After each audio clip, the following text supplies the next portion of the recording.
Hi நான் அர்ஜிஷா. நம்ம ஷா பூ த்ரீல வந்து பார்த்தீங்கன்னா Monday, Wednesday, Friday, Saturday morning 10 வந்து பார்த்தீங்கன்னா உங்களுக்கான வீடியோஸ்லாம் வந்து வந்துடும். இன்னைக்கு முகமது சிராஜ் அவரை பற்றின வீடியோஸ் தான் வந்து பார்க்க போகிறோம். முகமது சிராஜ் அவருடைய அப்பா கவுஸ் அவர்கள், அவங்க அப்பாவுக்கு அப்பா இருப்பார் பார்த்தீங்களா, அதாவது சிராஜ் அவர்களுடைய தாத்தா. அவர் சின்ன வயசில் இருக்கும்போது காஷ்மீரில் தான் இருந்திருக்காரு. காஷ்மீரில் இருந்து லேண்டெல்லாம் வித்துட்டு என்ன பண்ணியிருக்கிறாங்கன்னா ஹைதராபாத் வந்திருக்கிறாங்க. ஸோ இப்போ ஹைதராபாத் வந்ததுக்கப்புறம் வந்து பார்த்தீங்கன்னா சிராஜ் அவர்களுடைய தாத்தாவை வந்து பாகிஸ்தான் அப்படின்னு சொல்லிட்டு கிண்டல் பண்ணுவாங்களாம் அந்த ஏரியாவில் இருக்கிற நிறைய பேர். நீ காஷ்மீர், நீ இந்தியாவே இல்லை அப்படின்னு சொல்லிட்டு நிறைய வந்து கிண்டல் கேலி பேச்சுகள் எல்லாமே நடந்திருக்கு. அது அவங்க தாத்தாலேருந்து அப்பாவுக்கும் நடந்திருக்கு. ஸோ சின்ன வயசில் சிராஜ் அவர்களுடைய அப்பா கடுமையான இந்த பெயின் எல்லாம் வந்து சந்திச்சிருக்காங்க. ஸோ இப்படி ஒரு விஷயம் இருக்குது. சிராஜ் அவர்கள் வந்து பார்த்தீங்கன்னா வீட்டில் வந்து எப்போ பார்த்தாலும் விளையாண்டுக்கிட்டே இருக்கிற ஒரு கேரக்டர். ஆனால் சிராஜுடைய அண்ணன் வந்து பார்த்தீங்கன்னா நல்லா படிக்கிற ஒரு பையன். ஸோ தன்னுடைய அண்ணனை காமிச்சே வந்து தம்பியை திட்டிகிட்டே இருப்பாங்களாம் சிராஜ் அவர்களுடைய அம்மா. இதுதான் வீட்டில் அதிகமாக நடக்கும். அவன் நல்லா படிக்கிறான், நீ படிக்கவே மாட்டேற, அப்பா கஷ்டப்படுறாரு, நீ கஷ்டப்படக்கூடாது, நம்ம நல்லா இருக்கணும் அப்படின்னு சொல்லிட்டு அம்மா வந்து திட்டிகிட்டே இருப்பாங்களாம். இப்படி திட்டிகிட்டே இருக்கும்போது என்ன இருக்குது அப்படின்னு வந்து பார்த்தீங்கன்னா ஒரு நாள் சொல்லாமல் கொள்ளாமல் சிராஜ் வந்து சிராஜோட மாமாவோட, அதாவது அம்மாவோட தம்பியோட சேர்ந்து கிரிக்கெட் ஆடுறதுக்காக போயிடுறாப்புல. கிரிக்கெட்டாக போனது மட்டும் இல்லாமல் 9 விக்கெட் எடுத்திருக்காப்புல. அந்த மேட்ச்சில் 9 விக்கெட் எடுத்ததன் காரணமாக, அந்த மேட்ச் ஜெயிச்சதன் காரணமாக வந்து பார்த்தீங்கன்னா சிராஜோட அங்கிள் வந்து 500 ரூபாய் கொடுத்துருக்காரு. அந்த 500 ரூபாய் எடுத்துட்டு ஜாலியாக வந்து வந்திருக்காரு. அவங்க அம்மா வந்து பயங்கரமாக திட்டியிருக்காங்க. நீ தான் அவனை கெடுக்கிற, அவன் சும்மாவே படிக்க மாட்டான், நீ வந்து என்ன கிரிக்கெட் ஆட வச்சுட்டு இருக்க அப்படின்னு சொல்லிட்டு திட்டுறாரு. திட்டும் போது தான் சிராஜ் அப்பா சொல்லியிருக்காரு, என் பையன் இந்தியாக்கா ஆடுவான், விட்டுரு அவனை விட்டுரு அப்படின்னு சொல்லிட்டு அவங்க அப்பா தான் வந்து மோட்டிவேட் பண்ணியிருக்காரு. ஸோ சின்ன வயசுலேருந்து அந்த வழி இருந்திருக்கும் இல்லையா, நீ பாகிஸ்தானே, நீ காஷ்மீரி அப்படின்னு சொல்லிட்டு தாத்தா தன்னோட அப்பாவை சொன்னதெல்லாம் காதில் கேட்டிருக்கும்ல. என் பையன் இந்தியாவுக்காக ஆடுவான் அப்படின்ற ஒரு விஷயத்த ஆழமாக நம்ப ஆரம்பிச்சிருக்காரு. 2015 வரைக்கும் வந்து பார்த்தீங்கன்னா டென்னிஸ் பாலில் தான் ஆடி இருக்காரு சிராஜ். அவர் வந்து கார்க் பால் ஆடினதே கிடையாது. ஸோ தன்னுடைய பையன் வந்து இந்தியாவுக்கு ஆடணும்னா கார்க் பாலில் ஆடணும், கிரிக்கெட் பாலில் ஆடணும். அதுக்காக என்ன பண்ணியிருக்காரு, ப்ராக்டிஸ்க்கு அனுப்பியிருக்காரு. இந்த ரஞ்சி ப்ராக்டிஸ்க்கு அனுப்பும் போது ஒரு விஷயத்தை வந்து சிராஜ் அவர்கள் சொல்கிறாரு, அவங்க அப்பாவுக்கு வந்து காசு கொடுக்க முடியாது இந்த ரஞ்சி ப்ராக்டிஸ்க்கு அனுப்புறதுக்கு. ஆனால் ட்ராவலுக்காவது காசு வேணும், பைக்கில் போகிற ட்ராவலுக்காக காசு வேணும். 60 ரூபாய்க்கு பெட்ரோல் போடணும், 10 ரூபாயாவது கையில் இருக்கணும். அப்போ ஒரு நாளைக்கு 70 ரூபா கொடுக்கணும் சிராஜுக்கு. அந்த 70 ரூபா கொடுக்கறதுக்காக நைட்டு 2 மணி வரையும் எக்ஸ்ட்ரா ஆட்டோ ஓட்டியிருக்காரு சிராஜ் அவர்களுடைய அப்பா. ஸோ அந்த 70 ரூபாயை வாங்கிட்டு தன்னுடைய ஓட்ட பைக்கு பிளாட்டினம் எடுத்துகிட்டு தான் வந்து ரஞ்சி ப்ராக்டிஸ்லாம் வந்து போவாராம். 60 ரூபாய்க்கு பெட்ரோல் போட்டுட்டு போவாராம். போயிட்டு வரும்போது சில நேரங்களில் அந்த கிக் ஸ்டார்ட் அடிக்கிறது இருக்குது பார்த்தீங்களா, அந்த கிக் ஸ்டார்ட் எடுக்கிற அந்த இது வந்து உடஞ்சிருக்குமா. என்னடா உடஞ்சிருச்சு அப்படின்னு சொல்லிட்டு வெயிட் பண்ணிட்டு இருப்பாங்க. மற்ற பசங்களாம் வந்து காரில் வந்திருப்பாங்க ப்ராக்டிஸ்க்கு. அவங்க முன்னாடி வந்து என் வண்டி வந்து ஓடி போய் அப்படி ஸ்டார்ட் எடுக்கிறது அப்படின்றது வந்து எனக்கு ரொம்ப வெக்கமாக இருக்கும், எம்பாரசிங்காக இருக்கும். அதனால அவங்க போகிற வரையும் வெயிட் பண்ணுவேன். ஏன்னா எனக்கு கிக் ஸ்டார்ட்டை சரி பண்ணுறதுக்கு வந்து காசு கிடையாது, அதனால ஓடி ஓடி ஓடி போய்லாம் ஸ்டார்ட் பண்ணியிருக்கேன் அப்படின்னு சொல்லிட்டு வருத்தத்தெல்லாம் சொல்லியிருக்காரு அவருடைய இன்டர்வியூவில். ஸோ இவ்வளோ பெயினில் இருக்கும் போதும் தன்னுடைய அப்பாக்காக வந்து கிரிக்கெட் ஆடணும், தன்னுடைய அப்பா வந்து ஆட்டோ ஓட்டாமல் பார்த்துக்கணும். ஏன்னா எனக்காக வந்து கஷ்டப்பட்டு ஓட்டுறாரு, அவருக்கு லங்ஸில் வேறு பிரச்சனையெல்லாம் இருக்குது. ஸோ அவர் ஆட்டோ ஓட்டாமல் இருக்கிறதுக்கு நான் என்ன பண்ணணும்னா வேகமாக வந்து ஐபிஎல்ல செலக்ட் ஆகணும் அப்படின்னு சொல்லிட்டு தான் ரொம்ப வெறித்தனமாக ஆடி இருக்காரு. ஸோ அவர் அந்த ப்ராக்டிஸ்க்கு அந்த வாய்ப்பை எப்படி கிடைச்சது அப்படின்னு வந்து பார்த்தீங்கன்னா ஸ்ட்ரீட் கிரிக்கெட்டர் எல்லாரையும் வந்து ஹைதராபாத்தில் செலக்ட் பண்ணியிருக்காங்க. லக்ஷ்மண் தான் வந்து ஃபைண்ட் அவுட் பண்ணியிருக்காரு.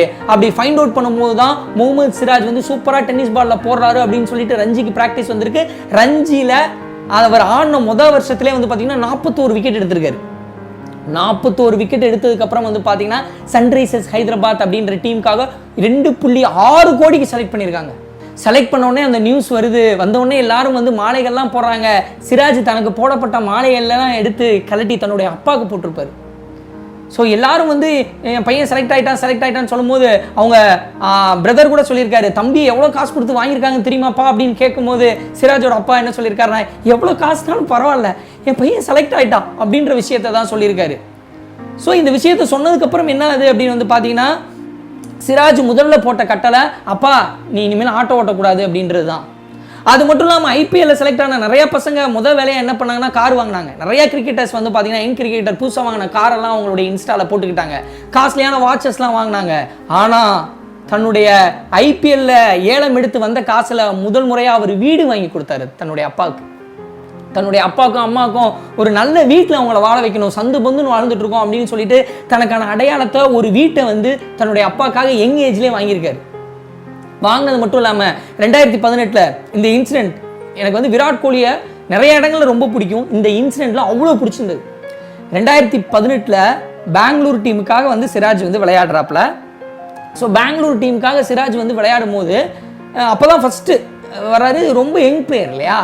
ஸோ ஒரு யங் பிளேயர் கேட்குறாரு, நாங்கள் வந்து எங்களுக்கு புதுசாக வீடெல்லாம் கட்டியிருக்கோம், எங்கள் அப்பாக்காக வாங்கி கொடுத்துருக்கேன், எங்கள் வீட்டுக்கு வருவீங்களா பாய், எங்கள் வீட்டுக்கு வந்து டின்னர் சாப்பிடுவீங்களா அப்படின்னு வந்து விராட் கோலி கிட்ட கேட்டிருக்காரு.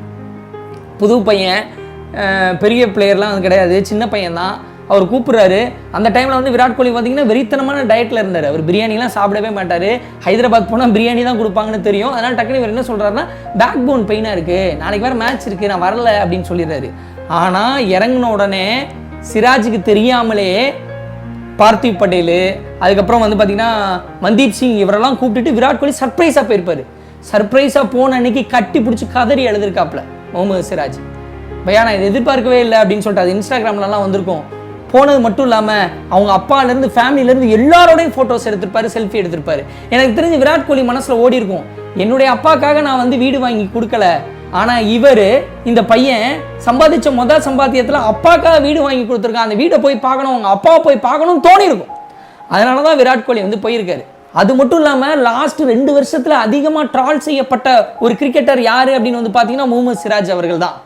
இப்படி அதிகளவமாக ட்ரால் செய்யப்பட்ட முகமது சிராஜ் அவர்கள் வந்து பார்த்தீங்கன்னா ஆஸ்திரேலியா போகும்போது அவருடைய அந்த அந்த இறக்க குணத்தை பாராட்டி அவர் ப்ராக்டிஸ் மேட்ச்சில் ஆடும்போது பூம்ரா அடித்த பால் ஆஸ்திரேலியன் பவுலரோட தலையில் அடிச்சிருச்சு. எல்லாரும் அமைதியாக இருக்கும்போது ஓடி போய் அந்த இன்னோசன்ட்டோட ஓடி போய் ரன்னு கூட எடுக்காமல் ஓடி போய் அவரை போய் பார்த்துருப்பார். அந்த விஷயம் வந்து பார்த்தீங்கன்னா ஒரு தவிர வந்து ட்ரால் பண்ணப்பட்டு இருந்த ஒரு பவுலர் வந்து பார்த்தீங்கன்னா இந்த ஒரு இன்சிடென்ட்ல இவருடைய இறக்க குணத்தை பாராட்டி மீம்ஸ் வந்து பறந்தது.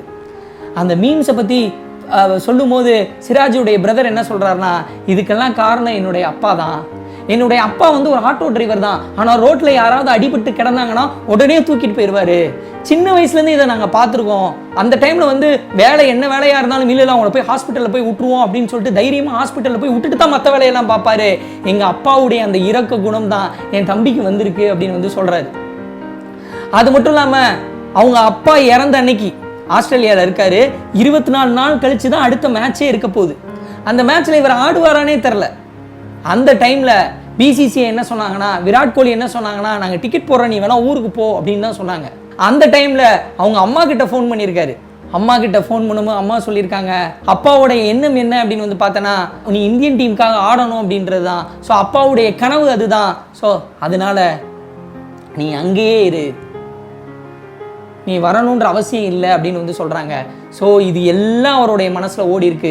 அதனால தான் நேஷனல் ஆந்தம் பாடும்போது அழுன்னு அழுதுருக்காரு. ஸோ ஏன் அழுதிங்கன்னு கேட்கும்போது சிராஜ் என்ன சொல்லியிருக்காருன்னா, என்னுடைய அப்பாவை நினச்சி அழுதேன். என்னுடைய முதல் டெஸ்ட் மேட்ச்சு அவர் பார்க்கல, அவருடைய கடைசி இறுதி ஊர்வலத்தை நான் பார்க்கல, என்னுடைய அப்பாவை நினச்சி அழுதேன். அது மட்டும் இல்லாமல் ஒவ்வொரு தடவை நேஷனல் ஆந்தம் பாடும்போது நான் சின்ன வயசுலேருந்து சந்தித்த எல்லா போராட்டங்களும் என் மனசில் வந்துட்டு போகும் அப்படின்னு வந்து சொல்கிறார். ஆமாம், அவங்க அப்பா எவ்வளோ கஷ்டப்பட்டிருக்காரு, அவங்க தாத்தா காலத்துலேருந்து எவ்வளோ கஷ்டப்பட்டிருக்காங்க, எல்லா விஷயங்களும் வந்து ஓடும் அப்படின்னு வந்து சொல்கிறாரு.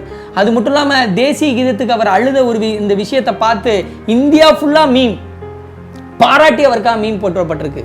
நார்மலாக தேசிய கீதத்தப்ப நம்ம ஏதாவது வந்து பண்ணக்கூடாது, ஆக்ஷன்லாம் பண்ணக்கூடாது, பண்ணுறது தப்பு. ஆனால் இதை பார்க்கும்போது எல்லாருக்கும் ஒரு ஆனந்த கண்ணீர் தான் வந்தது. ஏன்னா இந்தியாவில் இருக்கிறவன்லாம் இந்தியன் கிடையாது, எவனுள் இந்தியா இருக்கிறதோ அவன்தான் இந்தியன் அப்படின்னு சொல்லுவாங்க. அந்த மாதிரி ஸோ இந்தியாவுக்காக ஆடணும் அப்படின்னு சொல்லிட்டு தாய் தந்தை அண்ணன் இவர்களையெல்லாம் கூட மறந்து இந்தியாவுக்காக ஆட போயிருக்கிறாரு. 70 ரூபாய் இல்லாம ஒரு ஆட்டோ டிரைவரா இருந்த ஒரு பையன் இன்னைக்கு இந்தியன் கிரிக்கெட் டீமுக்காக ஆடிட்டு இருக்காரு. ஸோ 2.6 கோடிக்கு ஏலம் வாங்கினாரு. இந்தியன் டீமுக்காக இன்னும் எத்தனையோ விக்கெட்லாம் எடுக்கலாம். ஆனா எனக்கு சிராஜ் அவர்களுடைய வாழ்க்கை பார்க்கும்போது ஒரே ஒரு விஷயம் தான் தோணுது, அவங்க அப்பாவுக்கு இவர் நல்ல பையனா இருந்திருக்காரு, அவங்க அப்பாவும் நல்லா பையனை வளர்த்துருக்காரு அப்படின்ற ஒரு விஷயம் தான் எனக்கு ரொம்ப சொல்லணும்னு தோணுது. சிராஜ் அவர்களுடைய வாழ்க்கையை பார்க்கும்போது எனக்கு என்ன விஷயம் சொல்லணும்னு தோணுதுன்னா, முடிஞ்ச அளவுக்கு நம்முடைய அப்பாக்களுக்கு அவங்க இருக்கும் போதே அவங்களுக்கு பிடிச்ச மாதிரி வாழ்ந்துட்டோம்னா, பிடிச்ச விஷயங்களை பண்ணிட்டோம்னா நல்லா இருக்கும் அப்படின்னு தான் தோணுது. என்னுடைய அக்கா தங்கச்சியாக இருந்தாலும் சரி, என்னோட அண்ணனாக இருந்தாலும் சரி, நானாக இருந்தாலும் சரி, எங்களுடைய அப்பாவை முடிஞ்ச அளவுக்கு நல்லா பார்த்துக்கிட்டோம், ராஜாமாய் வச்சுக்கிட்டோம். அவர் கையில் எப்பயுமே காசு குறையக்கூடாது அப்படின்றதுக்காக பார்த்து வச்சுக்கிட்டோம். அவர் ஹாஸ்பிட்டலில் இருக்கும்போது எல்லாரும் கூட இருந்தோம். ஆனாலும் இன்னைக்கு எங்களுக்கு வந்து எங்கள் அப்பாவை இன்னும் நல்லா பார்த்துருந்துருக்கலாம் அப்படின்னு தான் மனசுக்குள்ளே தோணுது, திருப்தி அடையலை. அதனால் இப்போ உங்கள் அப்பா உங்கள் கூட இருக்காங்க அப்படின்னா உங்கள் அப்பாவை எவ்வளவு பார்த்துக்க முடியுமோ அவ்வளோ பார்த்துக்கோங்க. ஏன்னா எவ்வளோ பார்த்தாலும் பத்தாது. உங்கள் அப்பாவுக்கு நீங்கள் என்ன பண்ணணும்னு ஆசைப்படுறீங்க அப்படின்றத கீழே கமெண்ட் பண்ணுங்கள். சிராஜ் அவர்களுடைய வாழ்க்கை உலகத்தின் ஏதோ மூலையில் இருக்கக்கூடிய பையனுடையோ பொண்ணுடையோ திருநங்கையினுடையோ வாழ்க்கையை மாற்றும் அப்படின்னு சொல்லிட்டு நான் நம்புகிறேன். Thank you so much. உன்னை வென்று உலகை வெல்ல வீறு கொண்டு வா.